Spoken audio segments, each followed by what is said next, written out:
Why do we suffer? Dear friends, today I would like to invite you to reflect on a simple but very important question.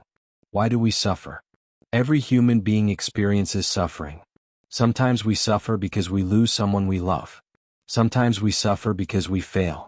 Sometimes we feel lonely, worried, disappointed, or afraid.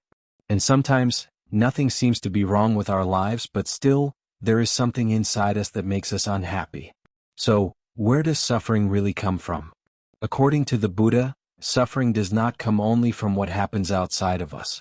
A great part of our suffering comes from craving and attachment. We want things to be different from the way they are. We want people to treat us the way we expect. We want our lives to go according to our plans. We want to be successful. We want to be loved. We want to be respected. And when reality does not give us what we want, we suffer. Think about this. You may love someone very much. You want that person to stay with you forever. But people change. Relationships change. And one day that person may leave. If we believe, this person must always be with me, then when they leave, our heart breaks. But the problem is not simply that we loved someone. The deeper problem is that we attached ourselves to something that cannot stay forever. Everything in life changes. Our body changes. Our feelings change. Our relationships change. Our possessions change. Even our thoughts change. Nothing remains exactly the same forever. The Buddha called this impermanence. When we do not understand impermanence, we try to hold on to things. We say, this must stay. This must not change. I must get what I want. People must treat me the way I want. But life does not always listen to us. And that is why we suffer. So, does Buddhism teach us that we should stop loving? No. Does it teach us that we should stop having goals? No. The Buddha teaches us to live with wisdom. We can love someone without trying to possess them.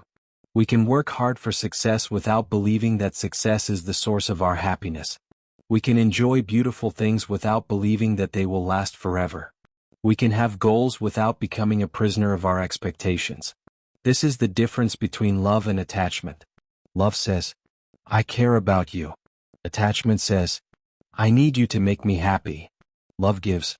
Attachment demands. Love understands change. Attachment fights against change. And when we learn to let go, it does not mean that we become cold or careless. It means we understand reality more deeply. We begin to see life as it really is. When something pleasant comes, we appreciate it. When it changes, we accept it. When something painful comes, we do not immediately run away from it. We observe it. We understand it. And we learn from it. This is where mindfulness becomes important. When you feel angry, don't immediately become your anger. Pause. Observe the feeling. When you feel sadness, don't tell yourself, I am a sad person. Instead, simply notice. Sadness is here. When you feel desire, observe it. Ask yourself, what am I wanting? Why do I want it? Will getting it truly give me lasting happiness? Through mindfulness, we begin to see that thoughts and emotions come and go. They are not permanent. They are not who we truly are. And little by little, we become less controlled by them. My friends, perhaps we cannot control everything that happens in life. We cannot stop people from changing. We cannot stop aging. We cannot prevent every loss. We cannot make everything happen according to our wishes. But we can learn how to respond to life with wisdom. That is the path toward freedom from suffering. So, the next time you suffer, instead of asking, why is life doing this to me? Try asking, what am I attached to? What am I refusing to accept? What am I expecting life to give me? These questions can change the way we see our suffering. Because sometimes, suffering is not telling us that life is against us. Sometimes, suffering is teaching us to let go, to understand, to accept, and to wake up. May we learn to live with less craving, less attachment, and more wisdom.